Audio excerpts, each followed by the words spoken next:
ಶ್ರೀ ಗುರುಭ್ಯೋ ನಮಃ ಪರಮಗುರುಭ್ಯೋ ನಮಃ ಶ್ರೀಮದಾನಂದತೀರ್ಥ ಭಗವತ್ಪಾದಾಚಾರ್ಯ ಗುರುಭ್ಯೋ ನಮಃ ಶ್ರೀ ವೇದವ್ಯಾಸಾಯ ನಮಃ ಬ್ರಹ್ಮಂ ಭಂಗರಹಿತಂ ಅಜಡಂ ವಿಮಲಂ ಸದಾ ಆನಂದತೀರ್ಥಮತುಲಂ ಭಜೆ ತಾಪತ್ರಯಾಪಹಂ ದುರ್ವಾದಿಧ್ವಾಂತರವಯೇ ವೈಷ್ಣವೇಂದಿವರೇಂದವೇ ಶ್ರೀರಾಘವೇಂದ್ರ ಗುರವೇ ನಮೋತ್ಯಂತದಯಾನವೇ ಅಜ್ಞಾನತಿಮಿರಚ್ಛೇದಂ ಬುದ್ಧಿಸಂಪತ್ಪ್ರದಾಯಕಂ ವಿಜ್ಞಾನವಿಮಲಂ ಶಾಂತಂ ವಿಜಯಾಖ್ಯ ಗುರುಂ ಭಜೆ ಚಿಂತಾಮಣಿಂ ಸ್ವಭಕ್ತಾನಾಂ ಕಲ್ಪವೃಕ್ಷಂಚ ಕಾಮದಂ ಸ್ವಾಮಿನಂ ತ್ವಾಂ ರಘುಪ್ರೇಮತೀರ್ಥಂ ವಂದೇ ಅಭೀಷ್ಟದಂ. ಕಲಿಯುಗದಲ್ಲಿ ಭಗವಂತನ ವಿಶೇಷವಾದ ಆಜ್ಞೆಯಿಂದ ಅನೇಕ ದೇವತೆಗಳು ಸಜ್ಜನರ ಉದ್ಧಾರಕ್ಕಾಗಿ ಅವತಾರವನ್ನು ಮಾಡಿದ್ದಾರೆ. ಅದರಲ್ಲಿ ಇವತ್ತಿನ ಕಥಾನಾಯಕರಾಗಿರ್ತಕ್ಕಂತಹ ರಘುಪ್ರೇಮ ತೀರ್ಥ ಮಹಾನುಭಾವರು ಒಬ್ಬರು. ಇವರ ವಿಶೇಷವಾದ ಚರಿತ್ರೆಗಳನ್ನು ಬೇಕಾಷ್ಟು ನಾವು ತಿಳಿದಿದ್ದೇವೆ, ಕೇಳಿದ್ದೇವೆ. ಆದರೆ ಕೊನೆ ಕಾಲದಲ್ಲಿ ಬಹಳ ವಿಚಿತ್ರವಾದ ಒಂದು ವಿಶೇಷವಾದ ಘಟನೆಗಳು ಅವರ ಜೀವನದಲ್ಲಿ ನಡೀತದೆ. ಅವರು ವಿಶೇಷವಾಗಿ ವಾಯುದೇವರ ಅನುಗ್ರಹವನ್ನು ಸಂಪಾದನೆ ಮಾಡಿದವರು. ತಮ್ಮ ಗುರುಗಳ ಸ್ವರೂಪೋದ್ಧಾರಕರ ಸಲುವಾಗಿ 7 ವರ್ಷಗಳ ಕಾಲ ಇಡೀ ಭಾರತ ದೇಶವನ್ನು ಸುತ್ತಿದ ಮಹಾನುಭಾವರು. ಗುರುಗಳಿಂದ ತಾವು ಅನುಗ್ರಹಿತರಾಗಿದ್ದಾರೆ. ವಿಶೇಷವಾದ ವಾಯುದೇವರ ಅನುಗ್ರಹಕ್ಕೆ ಪಾತ್ರರಾಗಿದ್ದಾರೆ. ಅವರ ಕೊನೆ ಕಾಲದಲ್ಲಿ ಒಂದು ವಿಚಿತ್ರವಾದ ಪವಾಡವನ್ನು ಜ್ಞಾನಿಗಳು ತೋರಿಸ್ತಾರೆ. ತಮ್ಮ ಮಗನಾಗಿರ್ತಕ್ಕಂಥ ಸ್ವಾಮಿರಾಯಚಾರ್ಯ ಹೇಳ್ತಾರೆ, ಸ್ವಾಮಿರಾಯ, ಇವತ್ತು ನೀವು ಬೇಗನೆ ಅನೇಕವನ್ನು ಮಾಡಿಕೊಂಡು ಬಂದ್ಬಿಡು ಅಂತ ಹೇಳಿದ್ದಾರೆ. ಆಗ ಎಲ್ಲ ಕಾರ್ಯಗಳನ್ನು ಶೀಘ್ರ ಮುಗಿಸ್ಕೊಂಡು ಅವರ ಹತ್ರ ಬಂದ ಡಾಕ್ಟರ್ ಗೋವಿಂದರಾಯರನ್ನು ಕರ್ಕೊಂಡು ಬಾ ಅಂತ ಹೇಳ್ತಾರೆ. ಅವರು ಅವರ ಹತ್ರ ಬಂದು ಸ್ವಾಮಿ ಕೂತಿದ್ದಾರೆ. ಬಹಳ ವಿಚಿತ್ರವಾಗಿರ್ತಕ್ಕಂತಹ ಒಂದು ಮಾತುಗಳನ್ನು ಜ್ಞಾನಿಗಳು ಹೇಳ್ತಾರೆ. ನಾವು ಈಗ ಪ್ರಯಾಣ ಮಾಡೋರಿದ್ದೇವೆ, ಆದರೆ ನಮ್ಮಿಂದ ಭಗವಂತ ಬಹುಕಾಲ ವಿಶೇಷವಾದ ಸಾಧನೆಯನ್ನು ಮಾಡಿಸಿದ್ದಾನೆ. ಅದು ವಿಶೇಷವಾದ ಪುಣ್ಯ ಬಂದಿದೆ. ಆ ಪುಣ್ಯವನ್ನು ನಾವೆಲ್ಲ ಭಕ್ತರಿಗೆ ಹಂಚಬೇಕು ಅಂಥೇಳಿ ಭಗವದ್ ಇಚ್ಛೆ ಆಗಿದೆ. ಆದ್ದರಿಂದ ನಾವು 400 ವರ್ಷ ವೃಂದಾವನದಲ್ಲಿ ಇದ್ದು ಬಂದಂಥ ವಿಶೇಷವಾದ ಭಕ್ತರಿಗೆ ಅವರ ಇಷ್ಟಾರ್ಥಗಳನ್ನು ಪೂರ್ತಿ ಮಾಡಿಕೊಡ್ತೇವೆ ಅಂತ ಹೇಳ್ತಾರೆ. ಅವಾಗ ವೃಂದಾವನವನ್ನು ಎಲ್ಲಿ ಮಾಡಬೇಕು ಅಂತ ಶಿಷ್ಯರೇ ಕೇಳಿದಾಗ ಅವ್ರು ಹೇಳ್ತಾರೆ, ನಮ್ಮದು ಪ್ರತ್ಯೇಕವಾಗಿ ರಾಮದೇವರ ಬಲಭಾಗದಲ್ಲಿ ಪ್ರತ್ಯೇಕವಾದ ಸ್ಥಳದಲ್ಲಿ ವೃಂದಾವನ ಆಗಬೇಕು ಅಂತ. ಆವಾಗ ಅವ್ರ ಶಿಷ್ಯರು ಹೇಳ್ತಾರೆ, ಸ್ವಾಮಿ, ಜಾಗಗಳೇ ಇಲ್ಲ, ಅದಕ್ಕೆ ನಿಮ್ಮ ವೃಂದಾವನವನ್ನು ರಾಮದೇವರ ಸನ್ನಿಧಾನದಲ್ಲಿ ಮಾಡ್ತೇವೆ.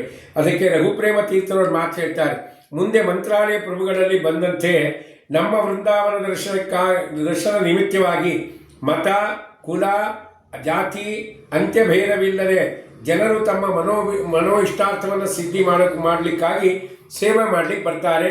ಆದ್ದರಿಂದ ನಮ್ಮ ವೃಂದಾವನವನ್ನು ಪ್ರತ್ಯೇಕವಾದ ಸ್ಥಳದಲ್ಲಿ ಮಾಡಿರಿ ಅಂತಂದಾಗ ಅದರ ವ್ಯವಸ್ಥೆಯನ್ನು ಅವರು ಮಾಡಿದ್ದಾರೆ.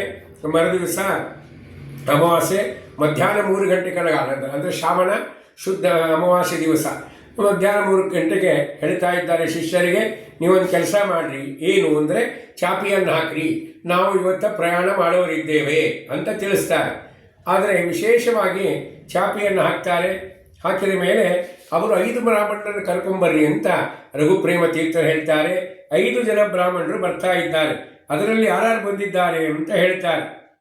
ಬಂಡೆಪ್ಪ ಅನ್ನೋನು ಚಾಪಿ ತಂದು ಹಾಕಿದ್ದಾನೆ. 5 ಮಂದಿ ಬ್ರಾಹ್ಮಣರು ತಮ್ಮ ಪೂರ್ವಾಶ್ರಮದ ಗುರುಗಳಾಗಿರ್ತಕ್ಕಂತಹ ಹತ್ತಿಬೆಳಗಳ ಆಚಾರ್ಯರ ಮೊಮ್ಮಕ್ಕಳಾಗಿರ್ತಕ್ಕಂತಹ ಹನುಮಂತಾಚಾರ್ಯರು, ತ್ರಿವಿಕ್ರಮ ನರಸಿಂಹಾಚಾರ್ಯರು ಮತ್ತು ಮೊದಲೇ ಬಂದಂತಹ ಗಾರ್ಲಪಾಡಿ ಕೃಷ್ಣಾಚಾರ್ಯರು ಮತ್ತು ಇನ್ನಿಬ್ಬರು ಬ್ರಾಹ್ಮಣರನ್ನು ಕರ್ಕೊಂಡ್ಬರ್ತಾರೆ. ಬಂದಂಥ 5 ಜನ ಬ್ರಾಹ್ಮಣರಿಗೆ 1 ಗೋಪಿಚಂದ್ರ, 1 ರೂಪಾಯಿ ದಕ್ಷಿಣೆಯನ್ನು ರಘುಪ್ರೇಮ ತೀರ್ಥರು ಕೊಟ್ಟು ಹೇಳ್ತಾರೆ, ನಾವು ಹೋಗಿ ಬರ್ತೇವೆ, ನಿಮ್ಮ ಕೃಪಾ ಇರಲಿ ಅಂತ ತಿಳಿಸಿದ್ದಾರೆ. ಆವಾಗ ಆಚಾರ್ಯರೆಲ್ಲ ತಾವು ದಾರಿಯಲ್ಲಿ ಹೋಗುವ ತಮ್ಮ ಎದುರು ಸಿಕ್ಕಂಥ ಜನರಿಗೆ ಹೇಳ್ತಾರೆ, ಶ್ರೀಗಳೊಬ್ಬರು ಇವತ್ತು ಯಾತ್ರೆ ಮಾಡ್ತಾರೆ, ಆದಷ್ಟು ಬೇಗನೆ ಹೋಗಿ ತಾವು ಅವರ ದರ್ಶನ ಮಾಡಿರಿ ಅಂತ ಹೇಳ್ತಾ ಇದ್ದಾರೆ. ಯಾರು ಬಂದರೂ ರಘುಪ್ರೇಮ ತೀರ್ಥರು ಒಂದೇ ಮಾತು, ನಾವು ಹೋಗಿ ಬರ್ತೇವೆ, ನಿಮ್ಮ ಕೃಪಾ ಇರಲಿ ಅಂತ ಹೇಳ್ತಾರೆ.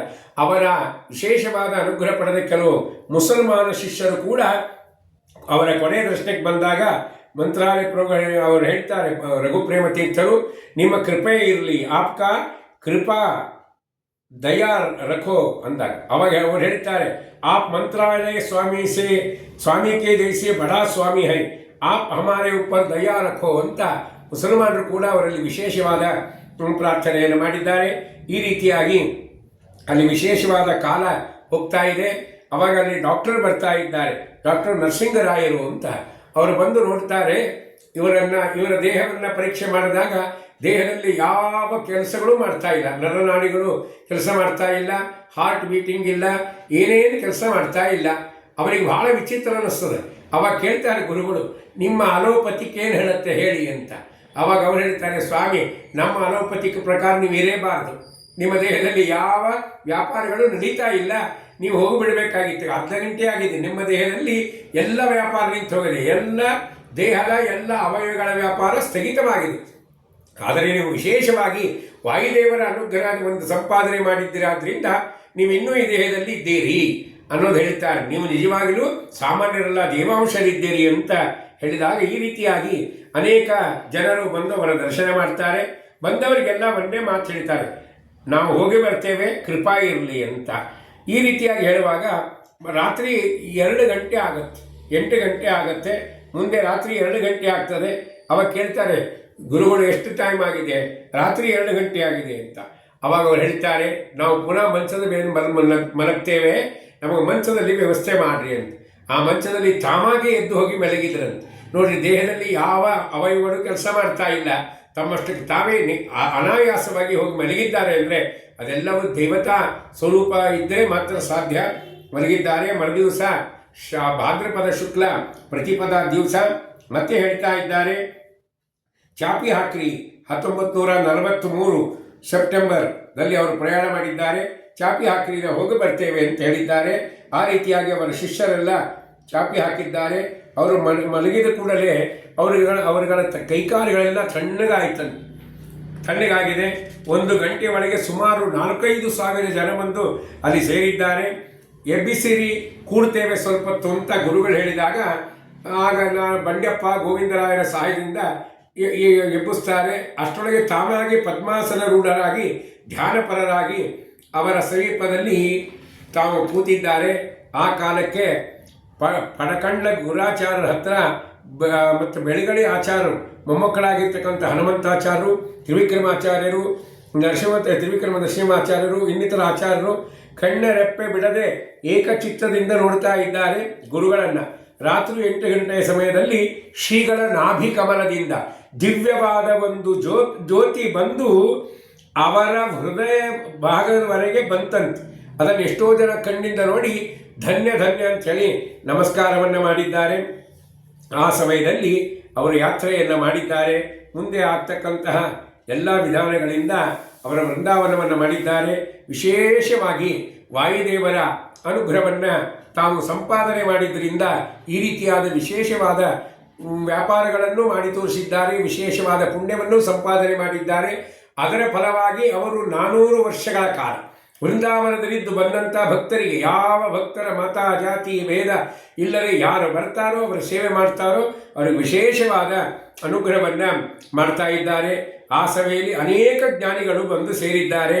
ವರಕವಿಗಳಾಗಿರ್ತಕ್ಕಂತಹ ಮಾನವಿ ಗುಂಡಾಚಾರ್ಯರು ಅಂತ, ಅವರಿಗೆ ಶ್ಯಾಮಸುಂದರ ದಾಸರು ಅಂತ ಹೆಸರೇ. ಅವರನ್ನು ದೇವರನ್ನ ಮಾಡ್ತಾರೆ. ಏನು ಧನ್ಯರು ಜಗದಿ ಎಂಥ ಮಾನ್ಯರು ಅಂತ. ಯಾಕೆ ಅವ್ರು ಹೇಳ್ತಾರೆ, ಕ್ಷೋಣಿ ವಿಬುಧ ಶ್ರೇಣಿ ನಮೀಪ ಮೌನಿ ಶ್ರೀ ರಘುಪ್ರೇಮ ತೀರ್ಥರು ಎಂಥ ಧನ್ಯ, ಏನು ಧನ್ಯರು ಜಗದಿ ಎಂಥ ಮಾನ್ಯರು ಅಂಥೇಳಿ ಅವರ ಸ್ತೋತ್ರ ಮಾಡಿ ಕುಡಿದುಬಿಟ್ರಂತ. ದೇವರ ನಾಮ ಪೂರ್ತಿ ಮಾಡಿ ಕುಡಿದಿದ್ದಾರೆ. ಮತ್ತು ಅಷ್ಟೇ ಅಲ್ಲ, ಇದೇ ಸಮಯದಲ್ಲಿ ಶ್ರೀಗಳವರ ಸ್ತೋತ್ರದ ಫಲಶ್ರುತಿಯಾಗಿರ್ತಕ್ಕಂತಹ ಅವರ ಸ್ತೋತ್ರವನ್ನು ಕೊಂಡಾಡಿದ್ದಾರೆ. ಅದರ ಫಲಸ್ತುತಿ ಏನು ಅಂದರೆ, ಚಿಂತಾಮಣಿಂ ಸ್ವಭಕ್ತಾನಂ ಕಲ್ಪವೃಕ್ಷಂಚ ಕಾಮದಂ ಸ್ವಾಮಿನಂ ತ್ವಾಂ ರಘುವೇಮ ತೀರ್ಥಂ ಒಂದೇ ಅಭಿಷ್ಟದಂ ಅಂತ. ಅವರನ್ನು ನಂಬಿ ಬಂದು ಅವರ ಸ್ತೋತ್ರ ಮಾಡಿ ಅವರ ಧ್ಯಾನ ಮಾಡ್ತಕ್ಕಂಥ ವ್ಯಕ್ತಿಗಳಿಗೆ ಇವರು ಹೆಂಗಿದ್ದಾರೆ ಅಂದರೆ, ಚಿಂತಾಮಣಿಂ ಸ್ವಭಕ್ತಾನಾಂ. ಚಿಂತಾಮಣಿ ಅನ್ನೋದೇನು ಮಾಡುತ್ತೆ, ಯಾವ ಭಕ್ತರು ಏನು ಅಪೇಕ್ಷೆಯನ್ನು ಪಡ್ತಾರೋ ಕೇಳ್ತಾರೋ ಅದನ್ನು ಕೊಡ್ತಕ್ಕಂಥ ಮಹಾನುಭಾವರು ಅವರು. ಮತ್ತು ಕಲ್ಪವೃಕ್ಷ ಅಂತ ಹೇಳಿದ್ದಾರೆ, ಕಲ್ಪವೃಕ್ಷದಂತೆ ಇದ್ದಾರೆ. ಚಿಂತಾಮಣಿ, ಕಾಮಧೇನು, ಕಲ್ಪವೃಕ್ಷಂತೆ ಇದ್ದಾರೆ ಅಂತ ಹೇಳಿ ಅವರ ಆ ಸ್ತೋತ್ರದ ಫಲಶ್ರುತಿಯನ್ನು ಹೇಳಿದ್ದಾರೆ. ಅಂತ ಸ್ವಾಮಿನಂ ತ್ವಾಂ ರಘುಪ್ರೇಮ ತೀರ್ಥಂ ಒಂದೇ ಅಭಿಷ್ಟದಂ ಅಂತ ರಘುಪ್ರೇಮ ತೀರ್ಥ ಸ್ವಾಮಿಗಳಾಗಿರ್ತಕ್ಕಂಥ ನಾವು ನಿಮಗೆ ನಮಸ್ಕಾರವನ್ನು ಮಾಡ್ತೇವೆ, ಅಭಿಷ್ಟವನ್ನು ಪೂರ್ತಿ ಮಾಡಿ ಅಂಥೇಳಿ ಅವರನ್ನು ತಾವು ಸ್ತೋತ್ರವನ್ನು ಮಾಡಿದ್ದಾರೆ. ಈ ರೀತಿಯಾಗಿ ತಾವು ಈ ಪ್ರಪಂಚವನ್ನು ತಿಳಿಸುವಾಗ ಹೇಳ್ತಾರೆ, ನಮ್ಮ ವೃಂದಾವನದಲ್ಲಿ ಕೇವಲ ನಾವು ಮಾತ್ರ ಇರುವುದಿಲ್ಲ, ರುದ್ರದೇವರು ಇರ್ತಾರೆ, ಇಂದ್ರದೇವರು ಇರ್ತಾರೆ, ಅನೇಕ ರೂಪಗಳಿಂದ ಭಗವಂತ ಇರ್ತಾರೆ, ವಾಯುದೇವರಿದ್ದಾರೆ. ನಾವು ಇದ್ದು ಎಲ್ಲರಿಗೆ ಅನುಗ್ರಹವನ್ನು ಮಾಡ್ತೇವೆ. ಅವರೆಲ್ಲರೂ ಸೇರಿ ನಮ್ಮ ದ್ವಾರ ಅನುಗ್ರಹವನ್ನು ಮಾಡಿಸ್ತಾರೆ ಅಂತ ಬಂದಂತಹ ಶಿಷ್ಯರಿಗೆಲ್ಲ ಅವರು ವಿಶೇಷವಾಗಿ ತಿಳಿಸಿ ತಾವು ವೃಂದಾವನಸ್ಥರಾಗಿದ್ದಾರೆ. ಅದು ಭಾದ್ರಪಾದ ಮಾಸದ ಶುಕ್ಲ ಪಕ್ಷದ ಪ್ರತಿಪದ ದಿನದಂದು ಈ ರೀತಿಯಾಗಿ ಅವರ ವಿಶೇಷವಾಗಿರ್ತಕ್ಕಂತಹ ಮಹಿಮೆ, ಅವರ ನಾಮಸ್ಮರಣೆ, ಅವರು ಮಾಡಿದ ರೀತಿ, ಅವರು ದೇವರನ್ನು ಕಂಡಂಥ ರೀತಿ, ಅವರು ಗುರುಗಳನ್ನು ಕಂಡಂಥ ರೀತಿ, ಅವರೆಷ್ಟು ಅಂದರೆ ಗುರುಗಳನ್ನು ಯಾಕೆ ಹುಡುಕಲಿಕ್ಕೆ ಓಡಾಡಿದರು ಅಂದರೆ ಶಾಸ್ತ್ರದಲ್ಲಿ ಒಂದು ಮಾತಿದೆ, ಗುರು ಅನುಗ್ರಹ ಬಲವಾನ್ ನ ತಸ್ಮಾತ್ ಬಲವತ್ತರಂ ಅಂತ. ಗುರುಗಳ ಅನುಗ್ರಹ ಇಲ್ಲಂದರೆ ದೇವರ ಅನುಗ್ರಹ ಮಾಡುವುದಿಲ್ಲ. ಯಾರಿಗೆ ಅನುಗ್ರಹ ಮಾಡ್ತಾರೆ ಅಂದರೆ ಗುರುಗಳ ಕರುಣ ಸುಸ್ಥಿರವಾಗಿದ್ದವರಿಗೆ ಹರಿ ನಿನ್ನ ಅನುಗ್ರಹವಾಗುವುದು ಶ್ರೀನಿವಾಸದಯಾನಿದೆ ಅಂತ ಹೇಳಿದ್ದಾರೆ. ಆದ್ದರಿಂದ ಗುರುಗಳನ್ನು ಹುಡುಕಿ ಅನುಗ್ರಹವನ್ನು ಪಡೆದು ವಾಯುದೇವರ ಮತ್ತು ಭಗವಂತನ ವಿಶೇಷವಾದ ಪ್ರೀತಿಯನ್ನು ಸಂಪಾದನೆ ಮಾಡಿದ್ದಾರೆ. ನಾವು ಸಾಮಾನ್ಯವಾಗಿ ಸ್ವಾಮಿಗಳು ಅಂದರೆ ಎಲ್ಲ ತಗೊಳ್ಳೋದೇ ಇದೆ ಅವ್ರ ಸ್ವಭಾವ ಅಂತ ತಿಳ್ಕೊಂಡಿರ್ತೇವೆ. ಆದರೆ ಇವರು ಹಂಗಿಲ್ಲ, ಸರ್ವಸ್ವವನ್ನು ದಾನ ಮಾಡಿದ್ದಾರೆ. ಅವರ ಜೀವನದಲ್ಲಿ ನೋಡುತ್ತೇವೆ ಈ ರೀತಿಯಾದಂಥ ವೈರಾಗ್ಯವು ಮೊದಲಿನಿಂದ ಅವರಲ್ಲಿ ಒಳಗೂಡಲ್ಪಟ್ಟಿದೆ. ಈ ರೀತಿಯಾಗಿರ್ತಕ್ಕಂತಹ ಅಂತ ರಘುಪ್ರೇಮ ತೀರ್ಥರ 2 ಮಾತುಗಳನ್ನು ನಾವು ಸ್ಮರಣೆ ಮಾಡಿದ್ದೇವೆ. ಯಾಕೆ ಅಂದರೆ ಅವರ ಮಹಿಮೆ ಅಪಾರವಾದದ್ದು. ಅದೆಲ್ಲವನ್ನು ಹೇಳಲಿಕ್ಕೆ ನಮಗೆ ಸಮಯವೂ ಇರೋದಿಲ್ಲ, ಹೇಳಲಿಕ್ಕೆ ಸಮಯವೂ ಇರೋದಿಲ್ಲ. ಅದಕ್ಕೆ ಹೇಳ್ತಾರೆ, ಸ್ವಲ್ಪ ಆದರೂ ಅವರು ಸ್ಮರಣೆ ಮಾಡಿದರೆ ಏನಾಗುತ್ತೆ ಅಂದರೆ ಅವರ ಕಾರುಣ್ಯ ನಮ್ಮ ಮೇಲೆ ಆಗುತ್ತೆ. ಮನೋವಿಶುದ್ಧೈ ಚರಿತಾನವಾದ ಅಂತ ಸುಮಧ್ವಿಜಯಕಾರರು ಅಪ್ಪಣೆ ಕೊಡಿಸಿದ್ದಾರೆ. ದೊಡ್ಡವರ ಬಗ್ಗೆ 4 ಮಾತುಗಳನ್ನು ಹೇಳಿದರೆ, ಕೇಳಿದರೆ, ಸ್ಮರಣೆ ಮಾಡಿದರೆ, ಚಿಂತನೆ ಮಾಡಿದರೆ ನಮ್ಮ ಬುದ್ಧಿ, ನಮ್ಮ ಇಂದ್ರಿಯಗಳು ಶುದ್ಧವಾಗ್ತದೆ ಅಂತ ಹೇಳಿದ್ದಾರೆ. ಆ ನಿಟ್ಟಿನಲ್ಲಿ 2 ವಾಕ್ಕುಸುಮಗಳನ್ನು ಗುರುವಂತರ್ಗತ ರಘುಪ್ರೇಮ ತೀರ್ಥ ಗುರುವಂತರ್ಗತ ಭಾರತೀಯ ರಮಣ ಮುಖ್ಯ ಪ್ರಾಣಾಂತರ್ಗತನಾಗಿರ್ತಕ್ಕಂಥ ಸೀತಾಪತಿ ಶ್ರೀ ರಾಮಚಂದ್ರ ದೇವರ ಪಾದಾರವಿಂದಲೇ ಸಮರ್ಪಣೆ ಮಾಡ್ತಾ ಇದ್ದೇವೆ. ಶ್ರೀ ಗುರುಮಧ್ವೇಶ ನಮಸ್ತೆ.